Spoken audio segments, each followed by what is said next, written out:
Good morning. This is the Blaine's World webcast that can be found each week on Facebook, YouTube, and LinkedIn. You can also find us on Spotify or Apple Podcasts, a bunch of other places as well as my website, which is behind me, blainesworld.net. I'm your host, Blaine Greenfield, and I'm here in my Zoom studio in lovely downtown Fairview, North Carolina.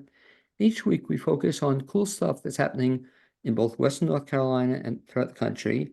And toward that end, it's my pleasure to introduce a friend of mine, and he is Mark Lieberman. And Mark, you can wave to all your fans and friends who are watching. Thank you, Blaine. That is Mark Lieberman. And Mark was a practicing lawyer for over 40 years. I think I've told you this off the air, Mark. I still find it incredible that you were the youngest lawyer ever in Western Pennsylvania. You started what, at the age of 7 or 8?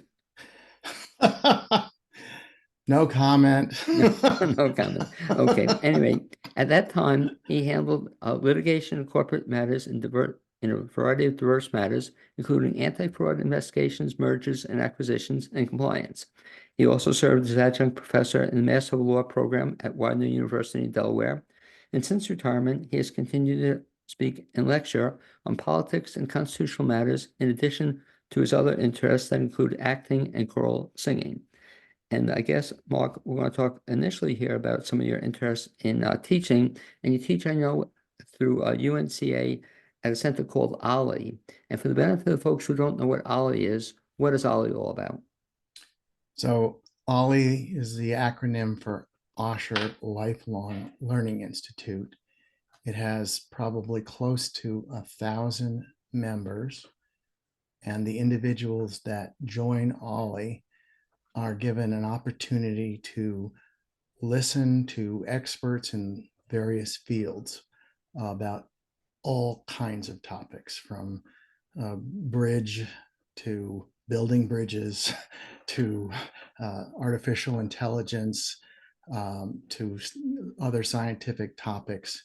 That's what draws people, and they teach those courses all throughout the year. Most of the courses are once a week for several weeks, but they offer a lot of other variety of times and opportunities to just get together and listen to a lecture or participate in a panel discussion.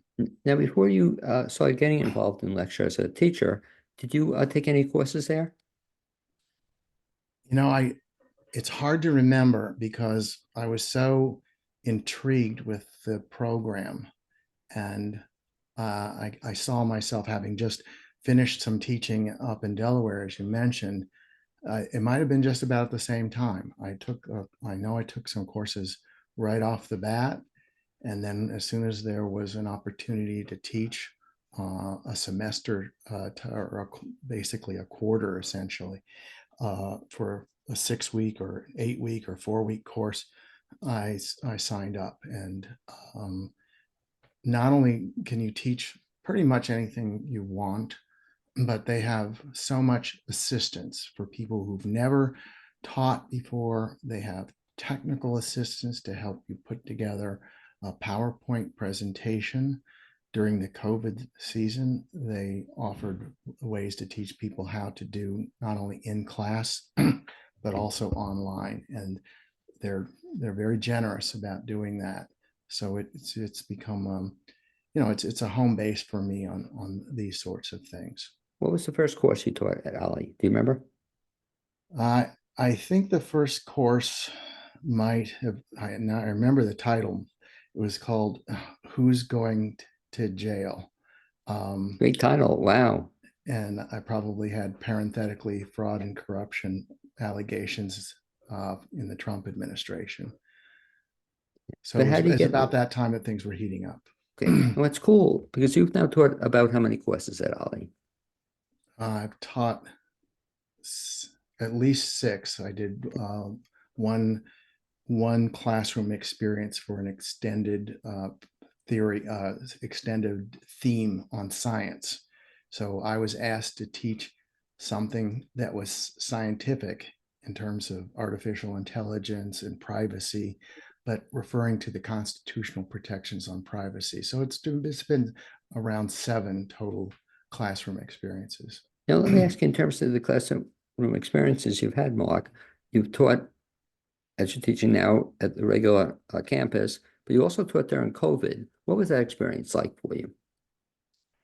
It wasn't nearly as difficult as I thought it might be because I'd never done that before. Although, frankly, having had some Zoom experience with the radio station that you and I were part of, and then into COVID doing all the interviews using Facebook technology, I understood it.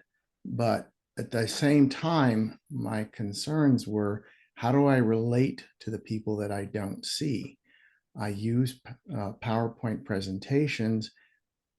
Suppose they can't see it, or suppose I move around too much, or whatever. But it was a pretty seamless change from all classroom. And of course, most of my classes, thankfully, have been oversubscribed. And from the very beginning, I tried to limit my class to maybe 30 people, particularly as a new instructor. But I kept getting called back from the administration. Would you be willing to do 50? And then suppose we put you in a larger room. One time I was asked to do two separate courses on the same topic on the same day. So I do 2 hours, take a brief recess, and in a half hour or an hour later, do it again before an entirely different group. And then I incorporated what they call hybrid, which is you're doing it to both the Zoom audience as well as to the people that are in class. And you're doing that now, right? Or the one you just completed. Doing it Some people now. took it in class, but some people took it via Ollie, They via did, Zoom. and Zoom.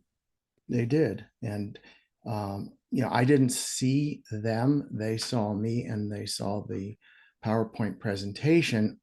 And then they could either ask a question, they being the Zoom audience, ask a question, and it would be related to me by a tech assistant. That person would wait until there were two or three questions, not to interrupt the pace of the course. And then I would answer. And then people in class were given microphones so that not only everybody in the classroom could hear it, but the Zoom folks could hear it in real time as opposed to repeating the question. So it was really pretty simple. And again, Ollie was amazing in terms of giving you the tech support that you needed. Mark, let's fast forward this discussion then from the standpoint now you've been at Ollie several semesters, several different courses, to the one you just completed. And you and I had talked about this off the air, but I was fascinated by it. It was when you think about it, the name of the course was First Amendment. Was there more to the course? The Yeah, title? I came out with the First Amendment challenges from the right and the left. And I think I had a little more extreme a word for challenges, and people always review it and they said, don't say challenges. Or don't say this, say something that's more neutral. So that was the title. Well, anyway, what I loved about it, Mark, though, you took a topic, isn't it interesting, that nobody even thought about for years and years. The big thing was the Second Amendment. Everybody, have you ever done a course yet on the Second Amendment? I have not at Ollie, but I've done. Okay, well, let's talk about that at Ollie in the future. But that's all for years people talked about, the First Amendment, they knew about it. But all of a sudden, now the last year, maybe longer, whatever, First Amendment's the hot amendment, if you will.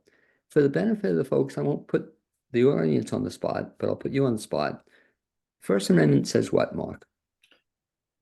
It basically says, and I can read it verbatim, but it Please. says that Congress shall make no law respecting an establishment of religion or prohibiting the free exercise thereof, or abridging the freedom of speech or the press, or the right of the people to peacefully assemble and to petition the government for a redress of grievances. Now, let's pause for a second, but as you note, there are multiple rights that are incorporated in the First Amendment. It's not just about speech. It includes press, it includes religion. And sometimes the freedoms and the way the First Amendment is interpreted freedom of speech and freedom of religion are in harmony, and sometimes they're in conflict. Mark, let me ask you, in terms of what you just said there, that in peace and harmony, why has this become so controversial? In other words, again, when I was a kid, in high school, college, whatever, you mentioned it, there's passing, never talked about it. All of a sudden, you tell me why that it's now such a hot issue. How come? I think it's because of the fact that when it was, added to the Constitution, just for everybody's knowledge, it wasn't in the base, the main document. It had to be added later within the so-called Bill of Rights, which added 10 amendments. And the First Amendment, there was a question of what order should we give it, and the drafters said, well, let's make it the First Amendment, which gives it the appearance of being the most important. And throughout the years, people have thought it was the most important, but there wasn't a lot of controversy. There weren't very many Supreme Court decisions that interpreted for years and years, but it wasn't invisible because many folks had different views about how much protection is available. But you'd hear people, commentators, people on radio and television, these are my First Amendment rights. I'm allowed to say this. And then somebody else, yeah, well, First Amendment should end, at the base of my nose. You're not allowed to push me or harass me. So that was a concept. And then when I was going to law school 100 years ago, you would still hear people repeat, like, you have First Amendment rights, but you can't yell fire in a crowded theater, Right, that was the which classic. Yeah. is classic. It was not even the holding in that famous Supreme Court case, but that's what people thought. But then, other than if you yell fire in the crowded theater, where else does that principle apply? And that has become, a source of question, controversy, challenge. Today, it's ubiquitous. It's coming up with in the presidential campaign, the primary campaign. It's coming up with freedom of press, which has been applied to the internet and social media, and people being pushed off the internet, and oh, that violates my First Amendment rights, and people saying, yeah, but you're not allowed to put, I hate you, I'm going to kill you. So the First Amendment is coming up as a controversial issue, and it has very significant ramifications for where we are in the democracy. And Mark, I guess I first became aware of it over the last several years, even before the former president. I'll try not to say anything negative or positive about either president floating around, but it was the guy's name who would just be making up stuff, Santos. no, even before Oh, before Santos, that. it was the he was sued for it and he lost the suit. He said about the people who died in the school shootings, and he just made up stuff. Okay. Yes. Name is It could be Bannon. It could no, be Roger Stone. no, famous guy. He has a It's a magazine. podcaster. He has a broadcast and stuff, and he just lie. Alex. Alex, yeah, Alex. thank you. So all of a sudden, again, I hadn't thought about the First Amendment kind of ever, but all of a sudden he was just putting out stuff left and right, and it was not only a lie, and let's talk about that, but it was also dangerous, kind of thing. And Yes. but his argument, your point, was he said, well, that's my First Amendment right. I can say, in essence, anything I want. Is that true? It's mostly true. It's more true than the exceptions to that, because that, if you well, let me just go on for a second. The founders, the drafters of the First Amendment, were very aware in terms of the fight against Britain in the Revolutionary War and so on and so forth, that one of the things they didn't have as colonialists, or even if they were citizens of Britain, is the right to freely express themselves. The government could shut you down, put you in jail. And so the thought was, okay, we can't list all of the exceptions, we can't list every situation, but we want to express the idea that people need to be able to talk without concern of retribution. And if you do not like what they say, and this is still being talked about today, then don't get the government to get involved. They can't, because that's what the First Amendment seems to be saying. What you can do is just give more speech. Somebody says, that the Black Lives Movement was involved in January 6th. That person's free to say that, even though there's no significant evidence and so on and so forth. What do? You write an op-ed piece, you put something on social media, you go to groups discussions in which they rebut that notion. But we don't want to cut down speech, because if we do in any substantive way, then what's left? And that's really sort of where we're at today. People are trying to carve out little niches to where the First Amendment doesn't apply, or perhaps applies, and try to put some limits on it. But it's been more of a failure than it has been a success in terms of trying to initiate ways to limit the kinds of speech that seems harmful. It almost seems, or it doesn't seem like, it reminds me of Kelly Conway a little bit. And we're starting to talk about alternative facts, I just, when you think about it, it's an incredible statement. But, are there facts out there, or can you say certain things? Or the alternative, and that's what we're talking about. You can say anything you want, and then the alternative is just to rebut it, is That there a fine? is, Yeah. I'm sorry, um, that is the dilemma, because I don't think it certainly hasn't been resolved. But through the years, particularly in the late 20th century and into the 21st, there has been an effort made to not do violence to the First Amendment, which is a broad conveyance of freedom of expression, but find ways in which things that seem eminently harmful, incitement to violence, things of that nature.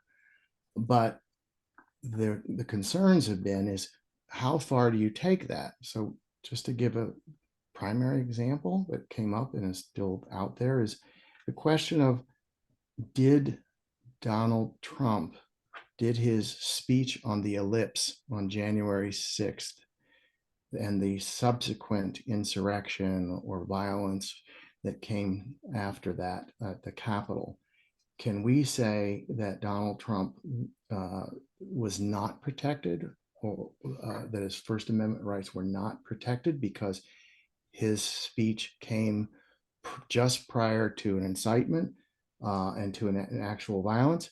Well, the jury, so to speak, is literally still out as to whether or not. So what have people tried to do is, and what has the Supreme Court tried to do? They say, and this is very simplistic, if you can link the speech to some kind of action or pre-planning some conspiracy. So I say this, I say we're going to go to the Capitol, we're going to fight like hell, but that becomes the challenge, and you're going to lead people down to the Capitol, or you're going to say those people can go to the Capitol, but we're not going to have them be searched for guns or baseball bats or whatever. That gets close to protecting the community, the culture, from violence that is incited or incented by speech.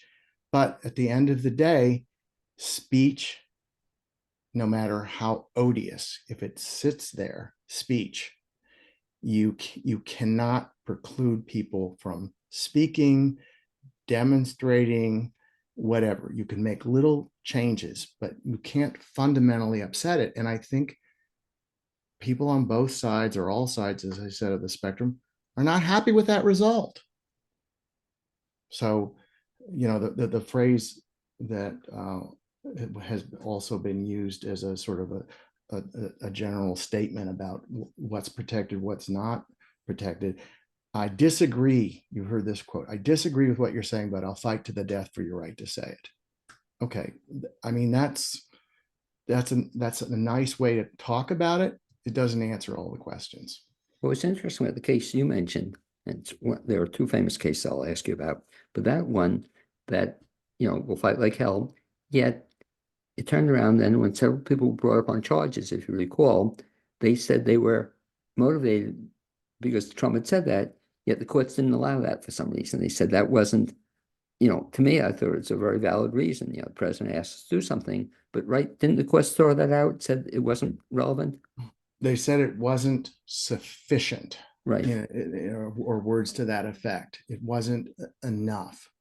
And so then the question among those of us who were concerned about it, well, then what is sufficient? right, And the courts brought up, an analogy, something like, okay, if you're standing next to somebody and you say, I want you to kill that guy, right, hang Mike Pence, okay, and that person proceeds in a direct line, either call somebody on the phone and say it's time to hang Mike Pence. I just got the order from the president.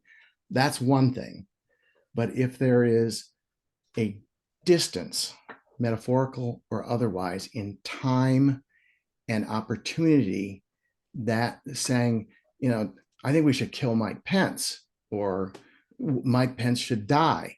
If that is said in the abstract and is not directly linked up by somebody, you know, pulling the rope, or, hitting Mike Pence over the head or killing him, then the courts are going to say that that's not enough. Murder is a crime. Attempted murder is a crime. Trespass at the Capitol is a crime. Breaking and entering and destroying those are crimes, but it's not linked up with speech. And you might say that that's just a convenient way of, giving immunity to people for saying just about anything that, to our minds, logically follows. The president of the United States says something to his followers, uses inflammatory words, and then something happens, not that second, but in the time that it takes to get down to the Capitol, something happens. To our minds, that person should be considered an aider and abetter, perhaps, but it hasn't worked that way because the courts are very concerned about walking down that road. Well, the other case I'll ask you about is somewhat related, is the call in Georgia. That so one could say, back to what we're talking about, that somebody has a right to make a call to anybody they want. Somebody has a right, I'm laughing because it's incredible, and I've talked about this, that they can call in Georgia and ask somebody to do something that's clearly, at least to my mind, illegal and improper, yet get away with it because it's their First Amendment right to make a phone call to anybody they want at any time. Um, Largely, yes. Let me just give you a sort of slightly different scenario. Trump didn't not there was no recording that had Trump saying to the effect of, I need you to go out and manufacture votes. And how much did I lose by? Oh, 1,500. I want you to find that number, or get somebody to manufacture or whatever. And if you do, I'll carry it one step further.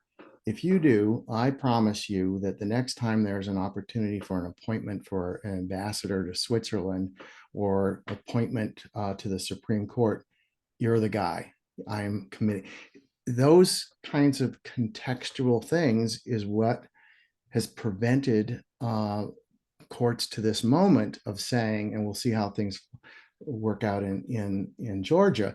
Those are the sorts of things that people assert are necessary to make the speech incorporate criminal activities. And the absence of those, somebody can then say with a straight face, well, I was just saying, can you find some votes? I didn't say, manufacture them. I didn't say, just go to your death records and pull out some people who have obviously died and do that. Because there is that, but it tends to come up in different ways. And I'll mention this in pause again, is that if there's a conspiracy, what is a conspiracy? It's when two or more people act together and they don't even have to see each other. But if there's a conspiracy, like we're going to conspire to force Pence to pull back the votes,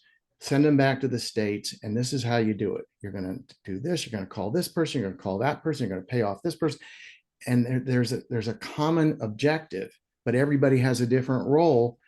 You can conspiracy, which is not itself a crime, but if it's a conspiracy to commit a crime, you can rope people in, and that's what was done for years in terms of mafia crime bosses and so on and so forth, because you couldn't get to the kingpin pulling the trigger.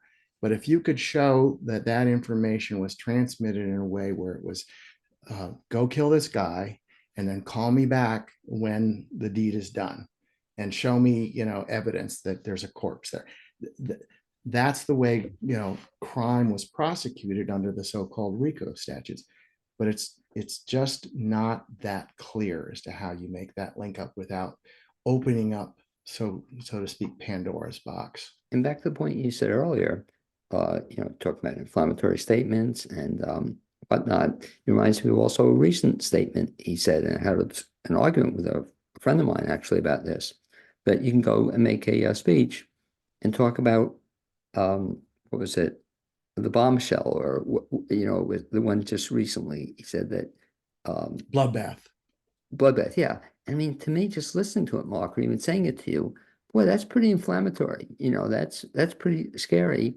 And then, which I don't buy, then you start arguing about the context of what he said it, whether he said it in this part of the statement. And with Trump, everything is tied together, so it's one to another. But to me, that's a pretty inflammatory statement, almost like fire. You can talk about a bloodbath, but you're protected by the First Amendment. Well, again, that's sort of been the way it's been rolling. Let me just point out another aspect of it, which is very pernicious. Trump as a figure, not to just pick on Trump, because there's a lot of people that are doing some of the same work. The more times that the ex-president makes outrageous statements and uses violent terms. I mean, look, how it's been forever and a day that people would talk about a campaign thing and say, we're going to fight. Everything's a fight. But the more times Trump is able to evade anybody really bringing him to trial for just those words, bloodbath, people become, I think, inured to it. And a lot of Republicans who are still supporting him will say, that he's just talking. Right. And that's, you're in effect, I think your point is well taken, you're in effect degrading the First Amendment, because you are allowing into the protected speech that the First Amendment gives things which otherwise you would say you ought not to be able to, quote, get away with that. Bloodbath means blood bath, but we've heard, just listen to the news. Every time there's a news thing that comes on cable news, it's, people say it's unprecedented, breaking news. Well, those are not tremendous exaggerations, possibly lies. I mean, breaking news all day long about the same event, that doesn't, so it makes it more difficult to hold someone accountable for just the speech, no matter how hateful it is. But I take your point that you said earlier. What about these guys that said we march because he told us to? Well, where does that leave them? Well, talk about a two-tier system of justice. Right. They go to jail because they did it. The guy that said this is what you need to do, he's sitting somewhere on a couch eating a cheeseburger, and he doesn't go to jail, at least not for that. Unfortunately, Mark, as we're talking, I'm thinking out loud with you that if anything, things look like they're going to be getting worse, and specifically, I'll put you on the spot a little bit here and talk about the role of artificial intelligence. That, and I don't know about you, but I've actually played around with it a little bit. It's incredible what you can generate using artificial intelligence. And again, back to the point, um, kind of where do you draw the line? Or what's acceptable to put out there, or is everything acceptable? Well, again, what's acceptable, if we talk strictly about what's legally acceptable, that's something that I think, there are possible ways to reach unacceptable speech, unacceptable conduct, narrow though it is. But artificial intelligence, again, concerns, I think we should all be concerned about it. You've heard, both sides of saying it's a savior or it's going to lead to the destruction of democracy, mankind, so on and so forth. So I also have been boning up on artificial intelligence. But here's where what scholars on the First Amendment are saying about it. They're saying the obvious. First Amendment protects people, people who express themselves in print, on the radio, so on and so forth. It doesn't offer protection, so to speak, to technology. So in its rawest terms, maybe not all that satisfying, AI is technology. And because they're not people yet. I mean, besides people, corporations sometimes are now referred to as having the rights of human beings, but not AI. I don't think there'll ever come a time where AI, in terms of an algorithm, is protected in the same way that people who articulate are. But you cannot prevent artificial intelligence, by either, or you can't mobilize it by saying, well, AI can do anything at once because it's protected by. It's not. Can you go back to the creators of I the was going to say AI? that, right? Yeah. Can you say that they are using AI in a way that distorts information? The whole business now that's been going on for the last number of days about the royals and pictures of the princess and so on and so forth. Yeah, if you can show that somebody had an interest in distorting something about an individual, what are your recourses? Well, the First Amendment doesn't prevent people from suing the party that is responsible for the verbal expression or in the press from defamation, sometimes libel and slander, to address both the oral and the written. So if the princess or the monarchy wants to say that somebody manufactured those pictures and put them on, there's the ability to sue civilly, not criminally, but civilly. But another feature of the way First Amendment and defamation have evolved over the years is it is darn hard for a public person, a person who holds office or is a celebrity, to actually win a defamation case, because the standard is you have to show that it was false, that you knew it was false, that you didn't care, you intended to injure somebody, or you were so reckless that you went overboard. That's what somebody would need to do to basically and show some financial harm, including harm to reputation. That's the Carroll case, in which a woman sued Donald Trump for sexual assault. Some people would say rape, but for the most part, again, I think AI is going to be very difficult to be controlled through the First Amendment. It doesn't have First Amendment rights, but the idea of being able to get behind it and say, who did this? What's the difference, some would argue, between using AI to enhance something and using, some other method, taking information that you got from another article. I mean, there's plagiarism, Well, but that doesn't begin to address the issues, I think. you raise a good point, because as you're talking, I'm saying the same thing, that I can write an article myself and maybe sued, like you said, which is a laborious process. But if I type it into a chat box, then Iman said it, but the machine said it or something like that. And yet, I think that's going to be the key, is who originated it, in terms of it came out of something, and it came out of my inputting it into. But like you're saying, man, that's going to be take an already confusing, murky subject. It's going to make it even more. So, talk about one last thing, Mark, in terms of the Supreme Court, that it seems all of a sudden now the Supreme Court's getting bombarded now with all sorts of issues that never faced before. And it's like every day there's going to be more and more of this. Do you think? I do. And they're, they, again, they're in a difficult position in being able to try to figure out a way to prevent, quote, bad things from happening, but not violating the parameters of free speech.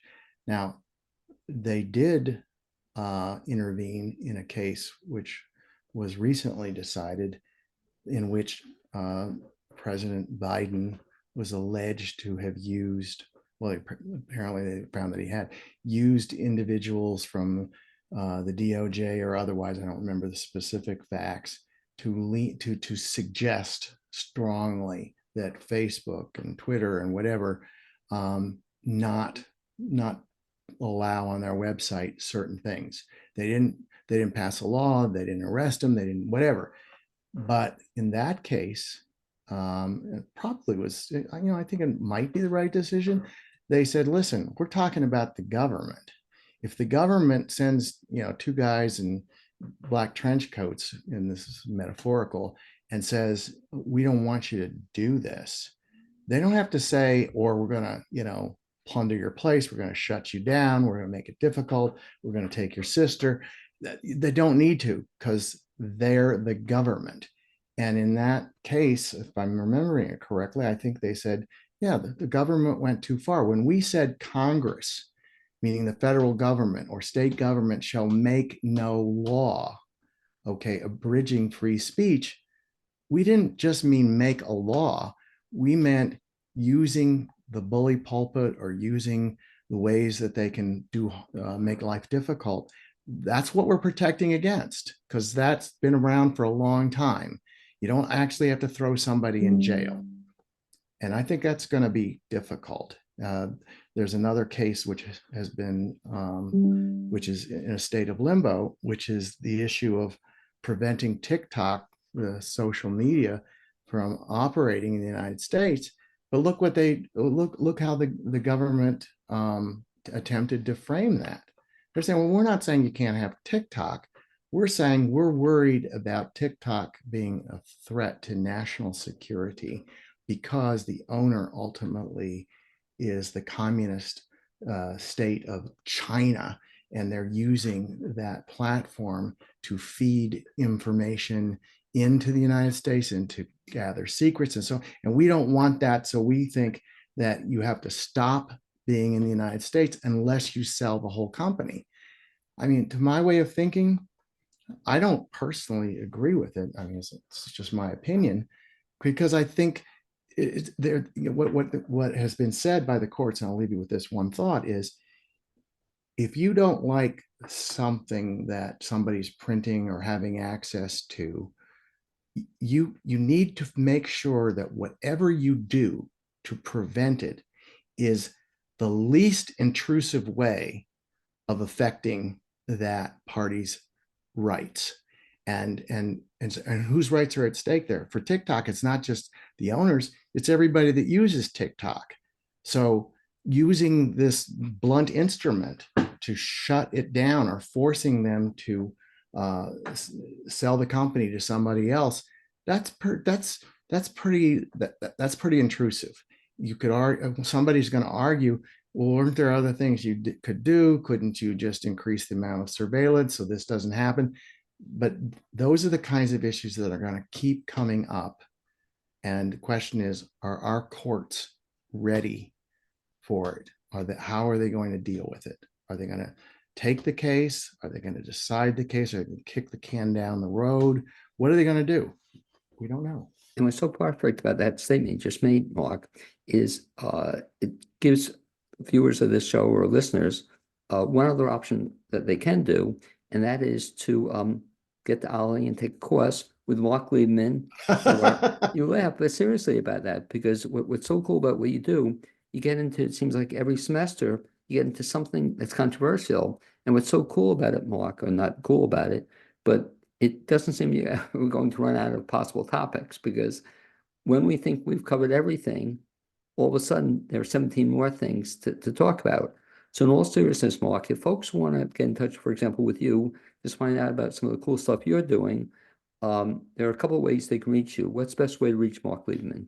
All right. Well, my handle, so to speak, and my blog site is The World According to Mark. And if you put that in, particularly if you put The World According to Mark as one word, you'll find a prior podcast. You can also go to my email is info at The World According to Mark.